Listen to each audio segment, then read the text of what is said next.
พูดถึงเรื่องความฮักเนี่ยค่ะคันคน2 คนเนี่ยฮักกันบ่หลายพอเนี่ยบ่มีทางที่จะปรับใส่กันได้ง่ายๆเด้ค่ะคือจังเฮาฮักผู้หนึงหลายๆแล้วอีกผู้หนึงฮักน้อยๆการกระทำของแต่ละคนมันสิแตกต่างกันออกไปเด้ค่ะผู้ใดฮักหลายนี่ที่ทุ่มเทกับเขาหลายเฮ็ดเพื่อเขาโดยที่บ่ได้หวังหยังตอบแทนกลับมาเลยแม่นเขาสิบ่ได้ขอก็เฮ็ดให้เพราะว่าหยังฮักหลายแล้วผู้ที่ปากว่าฮัก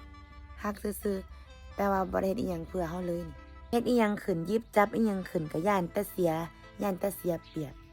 ย้านแต่ได้จ่ายย้านแต่ได้จุกย้านทุกสิ่งทุกอย่างย้านเสียเปรียบเฮานั่นอันนั้นปากค่ะแต่ว่าลึกๆแล้วก็บ่ได้ฮักบ่ได้อยากเฮ็ดอีหยังเพื่อเฮาแล้วก็บ่ได้อยากปรับอยากเปลี่ยนอีหยังเพื่อเฮาเลยทุกสิ่งทุกอย่างเฮ็ดให้ล้วนแต่เฮาเป็นผู้ร้องขอเท่านั้นแม่นก็เป็นสิทธิ์ของไผของมันค่ะที่ว่าเสียดเพื่อกันก็ได้หรือเฮ็ดเพื่อกันก็สิฮักกันก็ได้หรือบ่ฮักกันก็ได้มันก็เป็นสิทธิ์ของไผของมันเป็นอีหยังที่บังคับกันบ่ได้เรื่องความฮักนี่มันต้องมาปรับเปลี่ยนที่ตัวเฮาเนี่ยคันเฮาคิดว่าเขาบ่ใช่เขาบ่ได้ตามใจเฮาเขาบ่ได้เป็นสเปคเขาบ่แม่นคนที่ว่าเฮาคาดหวังไว้เขาบ่แม่นคนที่ว่าสิมาดูแลเฮาได้คนที่ถอยคนเป็นเฮาเด้ค่ะเฮาบ่ต้องไปปรับเปลี่ยนเขาเพราะว่ายังใหญ่ๆกันเบิดแล้ว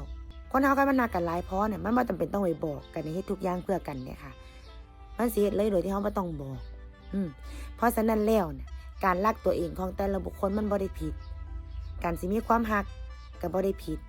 แต่ว่าการที่เฮารักตัวเองได้หลายเนี่ยเฮาอย่าดึงผู้อื่นเข้ามาค่ะดึงผู้อื่นเข้ามาเฮาก็ต้องรักเขาพร้อมบ่ว่าดึงผู้อื่นเข้ามาในชีวิตแล้วก็รักแต่ตัวเองคือเก่ามึงต้องปรับเพื่อกูบ่แม่นค่ะถ้าเป็นจังซั่นก็บ่ต้องมีความรักเพราะว่าความรักคันมีกันแม่นแล้วก็ต้องการใส่ใจการดูแลเทคแคร์นี่หยังก็คือคนละครึ่งของชีวิตนั่นแหละบ่ว่าสิมาอีหยังขึ้นก็สิรักแต่ตัวเองสิมีมาหยังเมียสิมีมาหยังผัวแม่นบ่พูดถึงว่าเพราะฉะนั้นแล้วนะบ่ต้องไปปรับเปลี่ยนไผค่ะคันรู้สึกว่าตรงนั้นมันบ่ใช่เฮาก็ถอยออกมาค่ะอยู่แล้วมันทรมานก็ถอยออกมาอยู่ไปแล้วเขาบ่ได้อีหยังเพื่อเฮาสิก็บ่ต้องไปบืนฝืนอยู่พี่น้องทุกคนมีสิทธิ์ที่จะเขาก็มีสิทธิ์ที่จะเฮ็ดในแบบที่เขาคิดเฮาก็มีสิทธิ์เฮ็ดในแบบที่เฮาคิดคือกันล่ะพี่น้องมันเบิ่งบ่ยากดอกความรักคันเขาฮักเฮาหลายพอเนี่ยเฮาบ่ต้องไปขออิหยังค่ะเขาสิเฮ็ดเพื่อเฮาโดยที่เฮาบ่ต้องร้องขอจักอย่าง